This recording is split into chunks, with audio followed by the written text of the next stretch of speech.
오늘 또 제 이야기는 이 정도 말씀드리고요.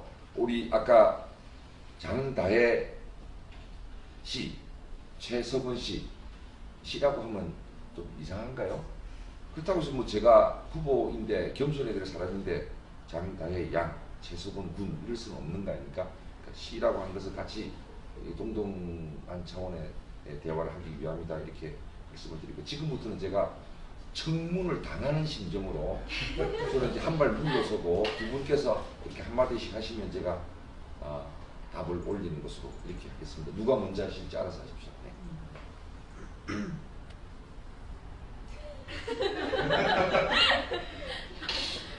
이렇게 저에게 넘기시는 겁니까? 그러면은 네. 일단 너무 이렇게 좋은 자리 이렇게 마련해 주셔가지고 너무 감사하고요. 제가 이거 이렇게 준비를 해오면서 의원님께서 사전에 질문지를 안 받으신다고 하시더라고요. 아니 주면 좋은데 안 준다 그래서 그 어떤 질문을 드려도 충분히 답변할 수 있다고 그러셔가지고 굉장히 감명을 받았어요. 제가 드리고 싶은 질문은 의원께서 지금 청년 측에서도 굉장히 많은 이제 인기가 있으신 의원님이신데 청년 지금 21세기 현재 청년들의 문제의 핵심은 어떤 거라고 생각을 하시고 그걸 어떤 형태로 변화시키고 어떤 형태로 더 바꿔 나가야 된다고 생각하시는지 여쭤보고 싶습니다. 네, 사실은 뭐 19세기보다는 20세기, 20세기보다는 21세기가 뭐 더 좋은 세상이어야 될 듯 보이지 않아요? 그런데 이 21세기는 잘 아시다시피 이 기술 문명이 크게 바뀌었잖아요. 토플러는 뭐 그걸 제3의 혁명이다 이렇게 해서 기술 혁명이 이렇게 크게 이루어졌는데 예전 산업화 시대 때는 이른바 제조업 중심의 발전이니까 시장이 커지면 고용이 증대되고 고용이 증대되면 소득이 증대되니까 또 소비가 되고 선순환 또 생산도 늘어가고 그러니까 포드 자동차 시대 때 20세기 초반부터 한 1970년대까지는 그런 선순환이 일어났어요. 근데 이제 디지털 혁명 뭐 기타 뭐 이렇게 IT 혁명 이렇게 되면서 말하자면 이른바 노동 전략적인 산업 생태계가 조성이 되고 1등 외에는 사실은 별로 미래를 가질 수 없는 이런 아주 살벌한 헤드 투 헤드 경쟁 시대에 돌입을 했거든요. 그러니까 지금 청년들의 문제의 가장 어려운 점은 20세기에 비해서 지금 21세기는 기술 환경의 변화에 따라서 말하자면 가능성이 좀 좁아져 있다는 점이에요. 이 점에 대해서는 아무도 말을 안 하고 뭐 여야가 이제 정권이 그동안 많이 바뀌었잖아요. 바뀌었을 때 항상 여당 탓, 집권당 탓만 하다 보면 이 문제를 못 보게 되는 거죠. 아니 물론 여당이었을 때, 집권당이었을 때 잘해야죠. 책임이 있으니까. 물론 그래서 책임을 면할 수는 없어요. 그러나 보다 근본적으로는 기술 환경과 문명이 바뀌면서 과거 산업화 시대와 달리 지금은 기술 혁신과 IT 또 디지털 혁명 이런 것이 수반되면서 전체적으로 고용시장이 불안해지고 특히 청년 세대의 미래 가능성이 예전 저나 저보다 나이가 많으신 어르신 세대의 그 가능성이 넓었던 것에 비해서 좁아져 있다. 그럼 그 가능성이란 게 뭐냐? 포괄적인 의미에서 이제 일자리 혹은 뭐 승진의 기회 혹은 행복하게 좀 살 수 있는 여지 지금보다 돈을 좀 더 많이 벌 수 있는 여지 이런 것들이 전반적으로 줄어들어 있다는 것이죠. 이것이 이제 지금 청년 세대에 몰려 있는 겁니다. 그 앞 세대들은 외환위기 때 한번 고생을 했고요. 그 다음에 이제 지금 청년들은 이런 새로운 기술 문명 관련해서 더 큰 어려움이 있다는 것이죠. 그래서 여기까지 진단을 해놓고 또 다음 이야기를 하시죠. 네. 그러면 청년을 사회적 약자라고 보시는 건지 궁금합니다. 약자인지 아닌지 문제로 접근하기보다는요. 그러니까 청년들은 그 존재의 다양성 때문에 집단화가 참 어려워요. 그러니까 사회적으로 집단적인 영향력을 행사하기 어렵습니다.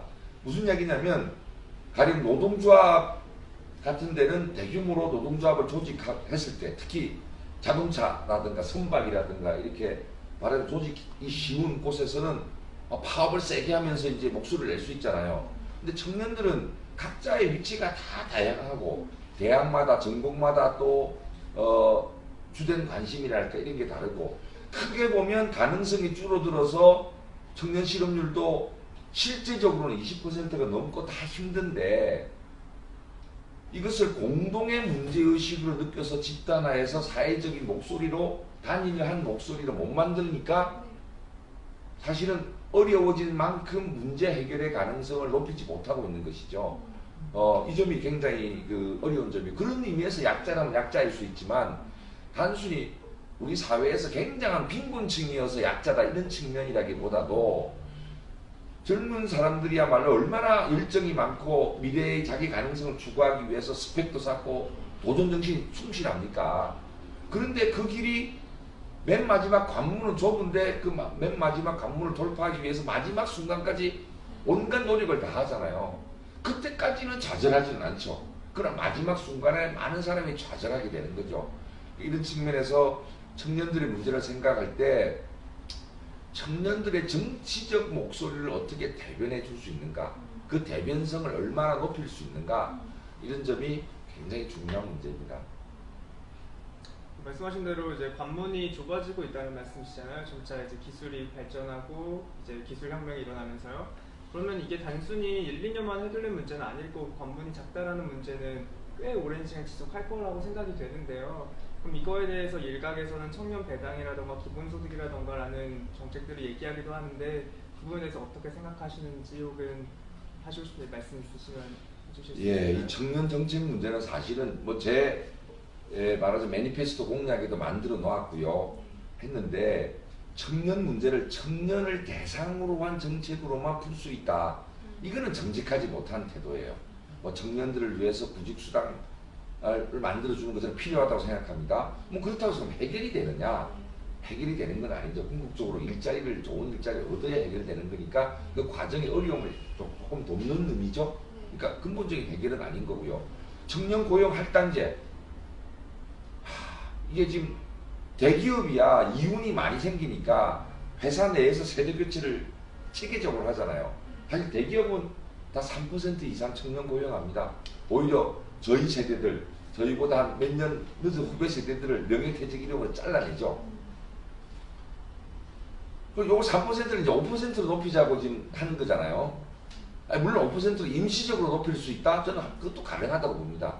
그러나 장기적으로 이것이 지속될 수 있느냐. 이게 거꾸로 여러분 두 분이 만약에 거꾸로 벤처 중소기업을 창업했다고 생각해 보세요.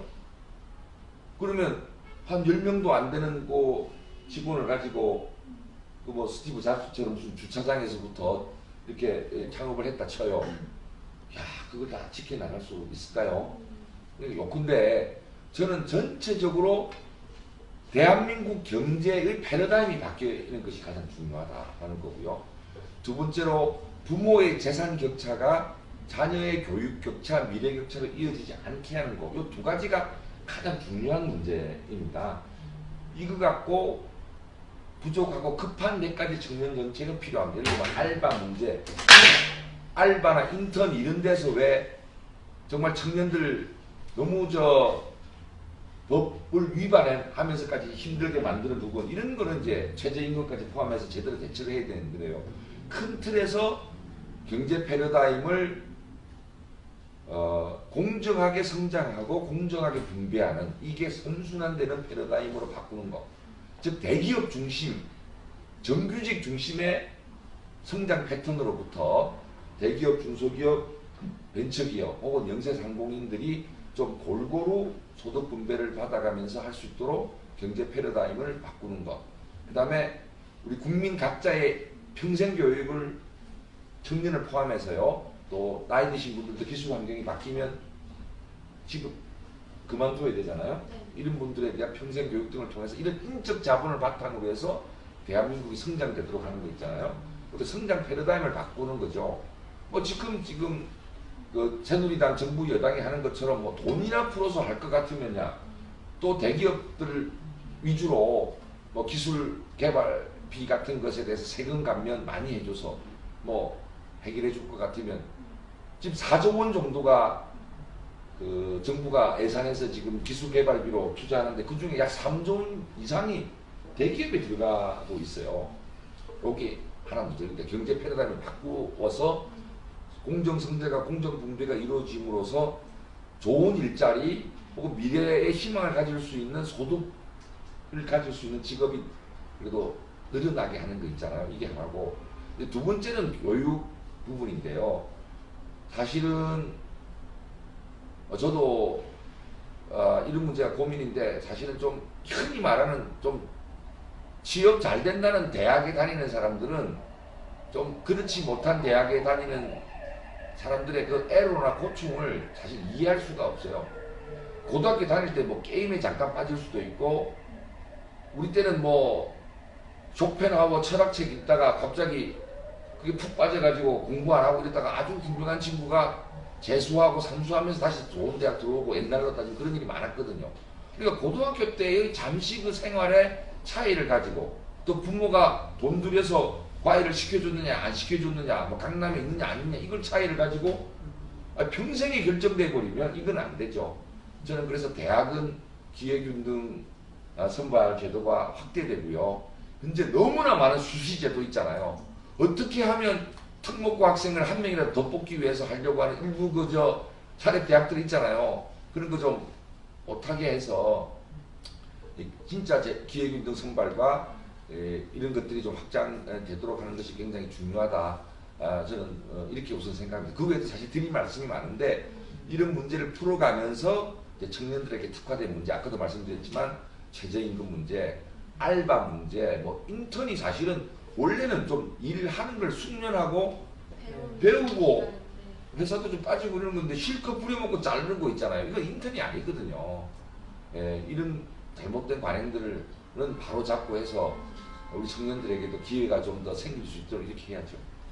그런데 사실 처음에 말씀하셨던 청년 세대가 특히 이전 세대보다 다르게 어려운 점들은 이제 기술, 과학 이런 발달로 인해서 일어난 건데 그렇다면 이거는 우리나라 경제 패러다임만의 문제가 아니고 전 세계적인 문제잖아요. 그래서 정말 기술자들은 더 많이 필요한데 정말 평범한 사람들 그냥 문과 나온 사람들은 맨날 인터넷 용어로는 뭐 문송합니다 이렇게 할 정도로 되게 이렇게 뭔가 필요한 직군이 굉장히 달라지는데 그러면은 기술자가 아닌 사람들은 앞으로 뭐 해먹고 살아야 할까요? 질문 잘 하셨는데요. 이 전 세계적 현상인데 왜 유독 대한민국의 청년이 특별히 힘이 드느냐? 이 굉장히 중요한 거예요. 근데 다른 선진국, 뭐 후진국은 빼고 선진국은 비슷한 똑같은 문제가 생기고 있는데 그래도 왜 조금 덜 아프냐? 물론 프랑스 같은 데서 청년들 데모하는 거 보면 무시무시하죠. 그런데 그래도 대한민국 청년들보다 선진국 청년이 나은 거는 좋은 복지 제도들이 깔려있기 때문에요. 그러니까 사람을 낭떠러지로 몰아놓는 것이 아니라 힘든 때는 어떤 형태로든 촘촘한 그물망 같은 안전망이 있어서 학자금이든 학비든 또 생활과 연관된 것이든 이런 것을 충분히 지원받으면서 할 수 있고 독일 같은 경우에는 고등학교만 나와도 특히 직업학교를 나오면 유명한 독일의 자동차 회사에 정말 캡틴 역할을 하면서 라인을 지휘하면서 고소득자가 되는 경우도 있잖아요. 즉 우리나라는 이 복지제도가 너무 취약하다는 점 그래서 더 아픈 겁니다. 청년들 직장을 한 번이라도 가져봐야 고용보험료 한 번씩 내봐야 실업을 당해도 고용보험료를 타는데 아예 뭐 20%는 직장도 못 가져봤는데 고용보험료를 못 하잖아요. 이런 문제. 그 다음에 유럽의 대학은 다 공짜입니다. 그렇게 학비가 비싸다는 미국도요. 국공립 대학 비중이 50%가 넘어요. 미국의 주립대학은 좋은 주립대학의 경우에는 학비가 거의 들지 않습니다. 조금밖에 받지 않잖아요. 근데 우리나라는 안 그렇지 않습니까? 그러니까 이런 점이 아픈 거 정리해서 말씀드리자면 복지제도가 취약하고 학벌에 의한 차별이 이렇게 대한민국처럼 심한 나라가 없지요. 근데 이거 한꺼번에 해결할 수가 있나요? 결국은 오랜 기간에 걸쳐서 정치가 이것을 바로잡고 또 청년들도 목소리를 내고 그러면서 시간을 갖고 해결해 가는 것이지 이게 뭐 무 자르듯이 내가 해결할 수 있습니다. 그거는 다 정직하지가 못한 것인데 이 한국의 특수한 이 두 가지 점이 있잖아요. 이게 우리가 선진국으로 못 가는 중요한 측면인데 이 복지제도가 부족한 점과 어떤 학벌에 의한 것이든 뭐에 의한 것이든 차별과 격차가 심한 문제를 조정한다는 거 있잖아요. 이거는 양당 정치가 서로 반사이익이나 추구하면서 맞서 싸우는 정치를 할 때는 해결을 할 수가 없습니다. 왜? 양당 정치는 한쪽은 선, 한쪽은 악으로 몰아야 표를 모으기가 좋잖아요. 그런데 격차나 차별을 해소한다는 말은 뭔가 조정하고 타협하고 양보를 한다는 걸 의미하잖아요. 복지제도를 만들어 간다는 것은 하늘에서 복지할 돈이 뚝 떨어집니까? 국민 세금을 얼만큼 내고 또 얼만큼 복지를 어떤 것을 우선순위에 할 것인지에 사회적 합의가 돼야 될 거 아니에요. 이런 것은 옛날에 고도성장기나 민주화 시기에 이런 밀어붙이기식 그런 정치를 통해서 문제를 해결하던 것과 달리 아젠다의 성격이 다르다 이거죠. 아젠다의 성격이. 즉 그래서 지금 양당 체제 또 이런 그 이분법 이런 것 중심의 정치를 가지고는 근본적으로 지금 대한민국 청년들이 특히 아픈 두 가지 복지가 없다는 것과 차별과 격차가 특별히 심하다는 문제를 해결해내기가 어렵다 이거죠. 그래서 정치를 제대로 바꾸는 것이 100% 청년 문제를 해결하는 것은 아니지만 그 문을 여는 열쇠다. 저는 그렇게 말씀드립니다. 그러면 이제 일자리 얘기에서 조금 더 나아가서 그렇다면 일단 이런 정치를 바꾸고 뭔가 일자리를 위한 문제를 해결하기 위해서 경제 패러다임을 바꾸고 하기 위해서 지금 기간에는 일단 총선 기간이니까 저희가 투표라는 걸 할 수가 있잖아요. 네. 근데 만약에 이 총선 기간이 끝나고 나면은 그 다음에 청년들이 자기 문제를 해결하기 위해서 뭘 해야 할 수 있을지 거시적인 문제, 구조적인 문제이기 때문에 더더욱 개인으로서는 무력감을 느낄 수가 있는데요. 그러면은 청년 개인이 할 수 있는 일이 뭐가 있을지 아까 말씀하신 대로 집단화가 쉽지도 않고 하니까 네. 근데 사실은 이 질문은 저한테 하시기보다 사실 제가 냉정하게 말씀을 드립니다. 여러분들이 작은 모범을 만들어서 모범 사례를 만들어서 이걸 어떻게 확산할 것인가에 대해서 조금 더 진지한 고민을 해주셔야 돼요. 사실 제가 20대는 아니잖아요. 제가 20대 때는 오목했습니다. 정말 그때 있잖아요. 미니스커트 길이 재가지고 파출소 끌고 가가지고 막 벌금 매기고 남자들은 머리 좀 길다고 파출소 끌고 가서 우리 때는 바리깡이라 그랬대. 뭡니까? 머리 막 깎는 거 있잖아요. 그거 가지고 70년대 말에 제가 대학 들어왔거든요. 그런 시대에 살았어요. 제가 서울대학 들어왔을 때도 저도 폼 잡고 이렇게 소설이라도 딱 보려고 그늘에 앉아 있다가 그때는 학교에 전투경찰이 수천 명이 들어왔을 때거든요. 그때 뭐 조각태각 하다가 또 그게 제가 민주화 운동에 나섰던 계기도 되고 사실 저희 때는 많은 학생들이 뭔가 민주화 운동을 위해서 기여를 해야 되겠다는 생각을 했고 또 직장을 위해서 민주화 운동에 직접 참여하지 않았던 사람들도 말하자면 우호적인 도움을 주고 했던 그런 시대였어요. 그러니까 우리 때는 바로 그런 뚜렷한 반독재 민주화라고 하는 우리 과제가 사회적 과제가 있었고 그걸 중심으로 모이면서 사회적 약자들 당시 뭐 농민들이라든가 혹은 뭐 근로자들 중에서도 어려운 그 빈곤층들과 우리가 늘 연대도 하고 이렇게 많이 했었는데 요즘은 우리 사회가 이제 쭉 이렇게 다원화되어 있는 데다가 사실 요즘 젊은 친구들의 문화나 젊은 친구들의 조직 방식, 네트워킹 방식은 저보다도 여러분들이 더 잘 아는 거죠. 저 사실 있잖아요. PC통신 시대 때까지 제가 굉장히 프론트 라인에 있었어요. 90년대 초반에 나우누리, 하이텍 이럴 때 있잖아요. 제가 나우누리에서 대한민국 최초로 21세기 프론티어라고 하는 온라인 포럼을 만든 사람이에요. 그런데 몇 년 후에 www 하는 순간 제가 이거 아무리 따라가도 잘 안 돼요. 팔로우 하는 수준이지 새로운 이런 디지털 문화 속에서 커뮤니케이션을 어떻게 할지는 잘 몰라요. 여러분들이 좋은 모범을 만들어서 해주시면 좋겠는데 장기적인 거는 유럽의 사례에서 우리는 좋은 해답을 찾을 수 있어요.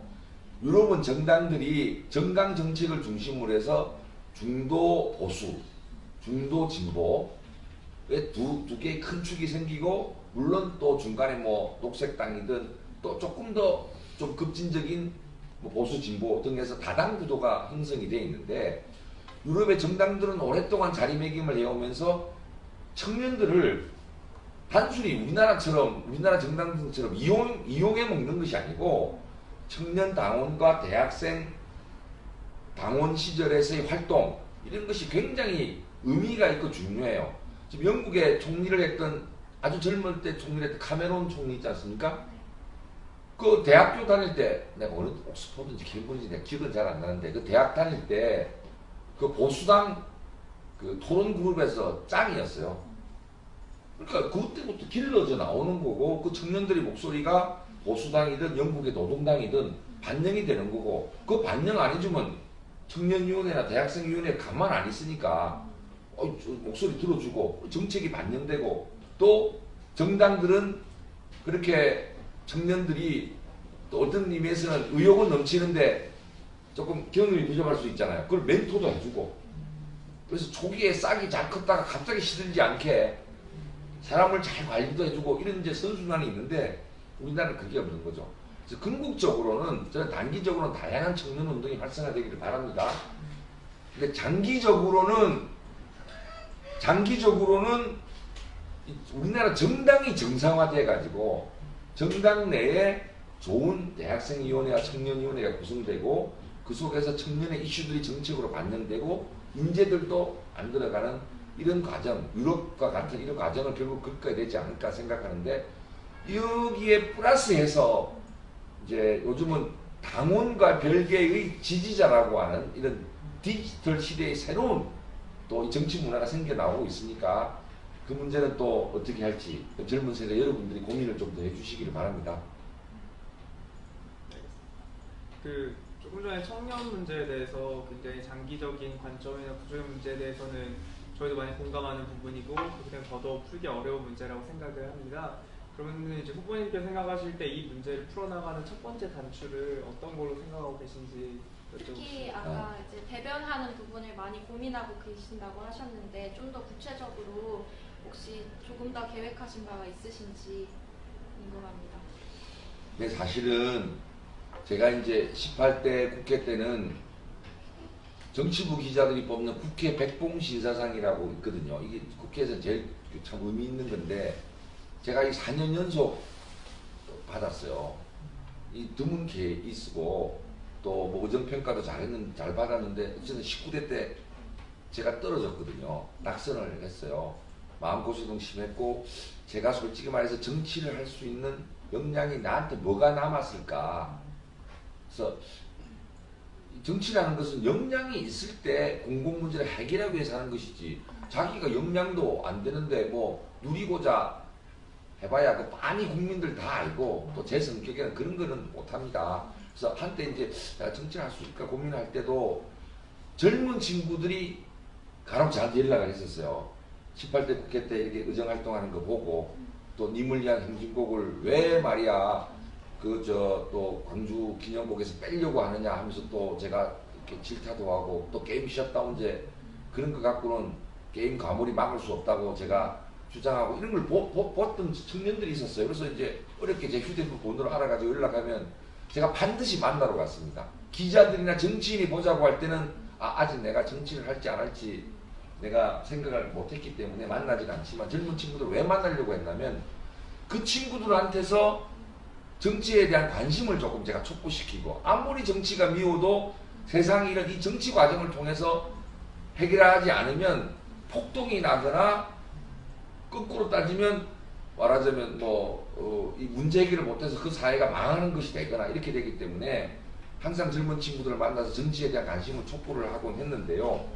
저보고 이제 자꾸 그러면 뭐부터 시작하면 좋으냐, 뭐부터 지금 당장 급하게 해결할 수 있느냐 자꾸 이런 것을 묻는데요. 저는 거꾸로 말하고 싶어요. 정치인 중에 있잖아요. 내가 청년 문제 이렇게 한 방에 해결하겠다는 사람들 절대로 믿으시면 안 돼요. 그렇게 해결이 될 것 같으면 벌써 다 했지. 아니 뭐 역대 말하자면 국민의 정부, 참여정부도 있었잖아요. 왜 해결을 다 못했을까요? 어렵기 때문에 그래요. 복합적이기 때문에 그렇다고요. 그래서 지금 한 방에 뭘 해결할 수 있는 만능 열쇠를 찾으시려 하면 그건 잘못된 겁니다. 절대로 그렇게 될 수가 없어요. 실제로 보면은 그 각 대학마다 자기 기득권을 갖고 자기 변화를 안 하려 하잖아요. 이런 것도 다 현상으로 벌어지고 있는 일인데 그렇기 때문에 저는 자꾸 그런 점을 찾으려 하기보다 지금은 일자리 문제가 가장 중요한데요. 그러기 위해서는 정규직과 비정규직 간의 차별 이걸 줄이는데 저는 가장 집중적인 노력을 해야 될 것 같아요. 그래서 젊은 세대들이 직장 가진 경험을 가진 사람 포함해서 한 5년, 10년 세대들이 하다못해 백서라도 하나 만들어서 내가 이렇게 처음에 비정규직으로 들어갔더니 이랬더라. 처음에 내가 인턴으로 들어갔더니 이랬더라. 아니 막 허울 좋게 정규직으로 뽑아놓고 이게 좀 이상하더라. 그 다음에 아니 나도 문제지만 공기업 같은 데서는 철밥통에 이렇게 사실 국민 세금으로 돌아가는 게 공기업인데 내가 공기업 들어가서 다행이긴 하지만 이거 너무 철밥통이어서 이렇게 해가지고는 더 좋은 고용도 할 수 있는데 안 되겠다든가 이런 문제의식을 가지고요. 일시적으로 비정규직이었더라 하더라도 외국처럼 임금이 100대 80 정도여야지 뭐 우리나라처럼 100대 50, 100대 34 이건 안 되잖아요. 그리고 정규직과 비정규직 간에 말이죠. 통금 보수도 못하게 같이 못하게 만들고 말이죠. 제조업 같은 경우에는 그 먼지 뒤집어 쓰고 목욕하면 목욕탕도 같이 못 쓰게 해요. 이게는 임금 격차 문제가 아니라 이거는 진짜 있을 수 없는 정말 문제거든요. 그래서 저는 지금부터 단기적으로는 우리 정치와 청년들의 힘을 합쳐서 이 비정규직 문제를 그렇다고 해서 비정규직을 완전히 없애겠습니다. 이것도 여러분 속으시면 안 돼요. 어떻게 한꺼번에 없애집니까? 비정규직을 줄여가야죠. 이거 기업주 입장에서도 비정규직을 말하자면 쓰기보다 정규직을 쓰는 게 차라리 숙련도 되고 회사한테 도움 되겠다는 그런 생각을 갖게 또 만들어줘야 되겠죠. 예. 하여튼 뭐 이런 차원에서 제가 드리는 말씀인데 요건데 이제 내가 뭔 이야기 하다가 지금 청년 문제 해결 첫걸음이 무엇일까? 네. 그렇죠. 그래서 저는 이거 제가 피곤한가 봅니다. 그러니까 지금 어쨌든 정규직과 비정규직 간의 차별, 임금 격차를 해소하기 위한 범사회적 운동을 하고 그러기 위해서는 재벌이 저는 앞장서야 된다고 생각해요. 그러니까 재벌 보고 뭐 엉뚱한 거 가지고 자꾸 욱죄는 것이 아니라 뭐 창조경제센터 하나씩 만들어내라고 청와대 보고 청와대가 나서가지고 재벌이 나서서 창조경제센터 만들면 무슨 창조경제가 됩니까? 그것 또한 하향식이고 권위적인 거지. 재벌이 해야 될 일은 우리나라는 기업이 재벌 중심으로 편성되기 때문에 하도급, 하청, 1차 하청, 2차 하청, 3차 하청 쫙 있잖아요. 그러니까 이른바 삼성 패밀리야. 현대 패밀리잖아요. 적어도 그 패밀리 내에서는 임금 격차가 줄어들 수 있도록 재벌이 할 수 있는 거거든요. 정말 하청 근로자에게 조금 더 임금이 가도록 이렇게 좀 사회적인 노력을 해야 되고 비정규직, 정규직 문제들도 차별이 줄도록 노력을 좀 함께 해주면 좋겠고 또 그럴 경우에는 세금도 좀 그럴 때 세금을 좀 깎아줘야죠.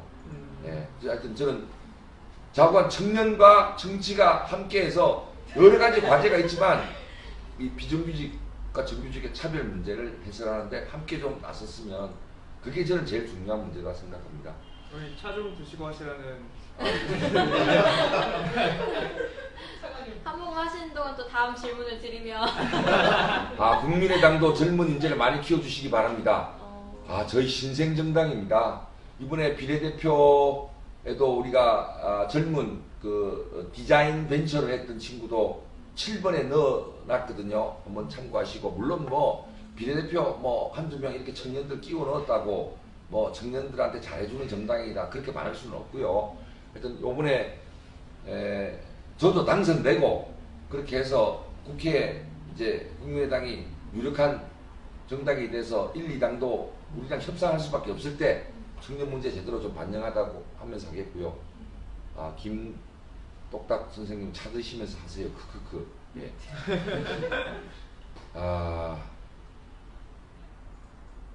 쇼맨십으로 무장한 지역구 후보들도 많은데 아직 정치 희망은 멀었다 생각합니다. 예, 저도 사실 걱정입니다. 솔직히 걱정입니다. 합리적이고 상식적인 임금 초과 지향점이야. 발을 동동 구르시네. 예, 대기업, 중소기업, 비정규직, 정규직 임금 격차 줄이야. 이 저하고 생각 비슷하시네요. 이거 왜 이렇게 잘 안 돼, 이거?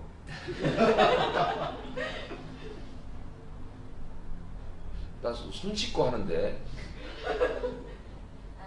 이제 시작입니다. 우리 모두 함께 만들어야 됩니다. 하루아침에 되지 않지만 정직하게 집요하게 합시다. 예, 저하고 생각 똑같습니다.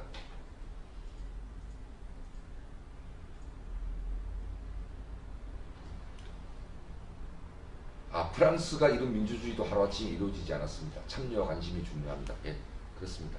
어쨌든 한 방에 뭘 해결하려 하지 마시고요. 성실하고 끈질기게, 그리고 감히 말씀드리지만 이른바 좀 이렇게 뭐랍니까 좀 참 뭐라고 표현해야 할지 모르겠는데, 말하자면 조금 뭐 이렇게 성적이 뭐라고 표현합니까? 이런 좀 성적이 좀 좋아야만 들어가는 대학에 우연히 들어간 사람들 있잖아요. 왜냐면 고등학교 때 물론 이렇게 공부를 열심히 들어가신 분도 있겠지만, 저도 사실 들어갈 때 간당간당한 게, 저도 고등학교 때 뭔가 책에 하나 빠져가지고 사실은 공부를 놓쳤던 때가 있거든요. 그 요건데 뭔 얘기냐면, 좀 그런 분들이 전체 청년의 어려움을 잘 대변해야 돼요. 내가 참 말하기가 조심스러운데요. 참 말하기가 조심스러운데, 뭐 때문에 조심스러운 건지 아시죠? 그러니까 뭔가 좀 상대적으로 직장에 접근할 가능성이 높은 사람이 대학교 다니면서 임시적으로 목소리를 자기가 앞장서서 내줘요. 청년들 이래야 되는데 내주다가 자기가 이제 그 대기업하고 이렇게 공기업 들어갔어. 그 다음부터는 후배를 기른다든가, 그런 자기 문제식이 대학 사회든 청년 사회든 뿌리를 내리게 한다든가, 이런 데 소홀히 하면 의미가 없잖아요. 그렇잖아요.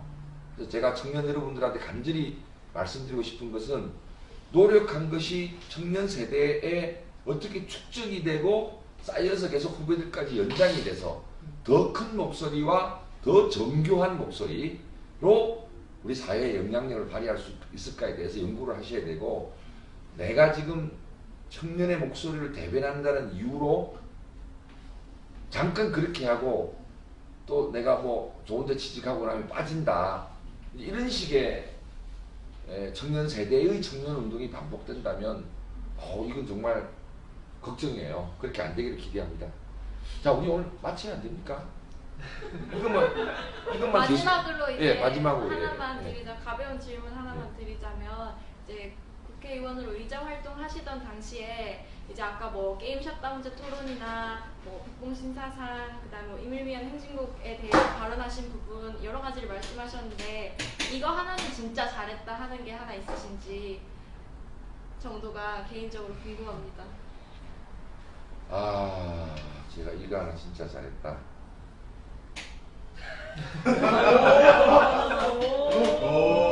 제가 필요하고 가뜩이나 기억이 지금 조금씩 약해지는 틈을 타서 아주 예리하게 이렇게 물었습니다. 사실은 뭐가 하나 잘했을까? 예, 저는 추상적으로 이렇게 표현하고 싶어요. 권력의 하청 공장 역할을 하지 않고 그래도 할 말하고, 예? 쇄신파로서 정말 국민의 목소리를 대변하려고 발버둥 치고, 저는 이것은 잘한 것 같아요. 사실요, 국회의원은 국민이 대신해서 대표하라고 보내준 거 아닙니까? 이건 초딩 교과서에도 나오는 얘기예요. 근데 국회의원이 청와대에 의해서 당선된다고 생각하고 그쪽에 딸랑딸랑거리면 국민은 어떻게 되는 거죠? 저는 국회의원의 제일의 자질은 자신이 누구의 대표도 아니요, 바로 국민으로부터 4년 동안 국민의 권한을 위임받은 4년 비정규직이다, 이 사실을 깨닫는 데 있다고 생각합니다. 어쨌든 그 점에 관한 하나 제가 좀 발버둥은 쳤어요. 다 잘한 건 아닌데 권력과 맞서면서 이렇게 예? 서민정책 똑바로 해라.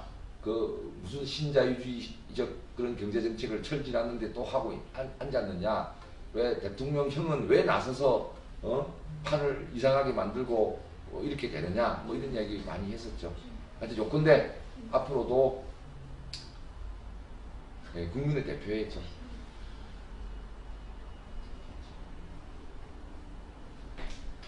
꼭 국회에 입성하세요. 근데 지금 꼭 한 표가 모자란 것 같거든요. 그러니까 꼭 한 표 관악구에 있는 친구한테 카톡하고 뭐 아니면 다른 SNS 문자 이렇게 다 해주세요. 혹시 그 친구가 뭐 지난달에 뭐 식대를 10,000원 떼어먹었다 하더라도 용서하시고 지금은 관악갑구에 사는 친구들한테는 전부 SNS나 전화하셔야 됩니다. 뭐 상식과 정의가 떳떳한 사회의 대변인 김성식 이래도 떨어지면 말짱 꽝입니다. 원숭이는 나무에서 떨어져도 원숭이인데요. 국회의원은 떨어지면 사람이 아닌 경우가 많습니다. 그래서 예, 여러분 저기 기왕 김성식이 좀 괜찮다고 생각하시면 뭐 안 괜찮다 하면 할 수는 없고 괜찮다고 생각하시면 아 뭐 나 혼자 가서 찍으면 되겠지. 예, 그건 안 됩니다. 그거밖에 안 되고 지금부터 여러분 휴대폰에 보면 다 보면 있어요. 없는 것 같지요? 이 방송을 강원도에서 듣는 분이나 설사 제주도에서 듣는 분이나 다 보세요. 관악구에 보면 다 친구가 있습니다. 친구도 있고 하니까 연락하셔서 이번에 보니까 오늘 방송 보니까 김성식 후보는 그래도 정직한 것 같아. 쓸만한 것 같아. 우리의 주권을 임시로 4년 맡길 만한 비정규직으로 임용할 만해. 그렇다면 연락을 꼭 해주세요. 이틀 남았습니다. 네, 감사합니다. 자, 그러면 오늘 방송은 이렇게 마치는 것으로 하죠. 우리 두 분 청년들이 함께 해주셔서 외롭지 않았습니다. 감사합니다. 고맙습니다.